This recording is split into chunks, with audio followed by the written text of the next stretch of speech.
basuma mbare foog ñu pratique gaaw tey daw ci sujet bi comme yeen patriote dañuy wax ba pare su ma leen la dialogue ci jaww ji bëgg leen ko de wax ji ne leen coppet Sonko coppet yi di ñuy naan ma Babacar Touré wax na ñuy naan ma dul naa liste yi wax nañ léegi vous avez vu avec vos dul naa liste fu ñu leen yóbboo bu yàggee di ngeen ñu ñëw di déglu parce que c'est plus sûr ñun li may am ñoom duñ ko am tey la kañ dans le mois attends je le vérifie moi-même tey la ñaata tey la 28 dem leen samay live xool yan date laa leen waxoon dem leen samay live xool yan date laa leen waxoon temps it maa leen ni ko wax ñu ngi négocier ak ñun pour jël ko 48 heures bàyyiwaat ko man loolu du sama philosophie loolu du sama objectif capitaine Traoré yàqal na ñëpp tey Sonko waxoon naa leen buñ ko jëli jee lu mu gaaw dinañ leen wax fu mu jëm ngeen jëli ji ko vite fait nom de code bi Messi la ku ci bokk xam nga sa bopp soyez prêts Messi ku ci bokk xam nga sa bopp même si on coupe l'internet sera coupé mais am nañu beneen yeneen jumtukaay yu ñu leen passe pour ngeen di déggoo ak ñun Macky internet bi dañ koy coupé léegi nag c'est la gendarmerie nawal naa leen ñeneen ñoo jëli Sonko buñ ko jëli jee ñu ngi dajji kër geek yooyu buñ duggee moom bu mu riposté lii yëpp avertir naa leen sama live bu Sonko riposté bu riposté dinañ ko gaañ c'est simple bu riposté il le blesse bu riposté ñu defal ko bagage point final c'est simple moment yi moom il n'a qu'à rester tranquille bu ñu koy yóbbu ñu yóbbu ko mais yéen nag jeunesse bi yéen patriotes yi yéen a ci des dem jëli waa ji tey Macky warul ñibbisi mu ngi Russie dem di yalwaan ndeyu ay kii blé yéen yaa ngeen foofu toog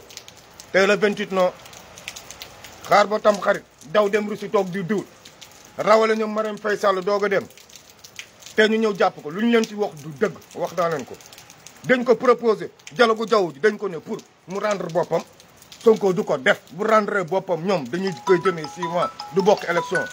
non xaar leen je vous prends après ngir yàlla bu leen ma woo man je suis déjà au parfum ba élément yi koy jëli xam naa leen ba capitaine bi leen jiite temps yi waxoon naa leen ko tous les capitaines de gendarmerie étaient convoqués à Dakar non léegi mu ngi nii nag les résultats sont là vous la jeunesse nom de code c'est Messi jëli ji leen Sonko sinon dinañ ko wutal ay photo mu wax Macky Sall jëm ko yóbbu palais jéem a régler comptam et s'il fait le fou gars yi dañ koy dóor mu daanu amuñu kersa ak waa ji wax naa leen ko waa ji warul bokk Macky Sall nag ñëpp wax nañ ko nanguwul dégg léegi nag c'est la population waa Niger bu ñu leen gën a gore Macky doomeeraam la ndeyam ku toccottu ndeyam la Macky Sall ku billopal ndeyam la doomi njaaloo la nii la mun a mel yéen a mun dem riposte génnee Sonko ci lii man joxoon naa leen lépp de laay faloon naa leen lépp buñ ko jëlee lu ñuy pare si moom ak 6 jours yu ñu bëgg a def ak moom ak Moussa Fall mi war toog ak moom ak ñi war toog ak moom benn bu ci Sonko bañ dañ koy éliminer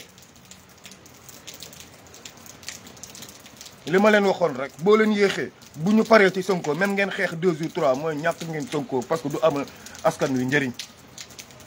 dañ koy pété dañ koy defal bagage ça c'est le système qui l'a imposé depuis newoon naa leen le 28 le 29 jour bu leen neex dem leen jëli ko le 28 laa leen waxoon noonu tey le 28 léegi yéen tam dem leen jëli ji ko fexe leen ba bloqué Idrissa Seck ndax mooy porte de secours bi en cas de coup d'état sur coup d'état dina am fexe leen ba dëgg ndey yu Idrissa Seck ak Khalifa Sall quel que soit le prix à payer ñaar ñooñu ak Bart dëgg leen seen ndey xam naa lu may wax sinon problème patriote yaa koy gàddu maa ngi ñëwaat ci ligne bi ndax foog ma suivre affaire bi en live man moom damay nekk Sénégal rek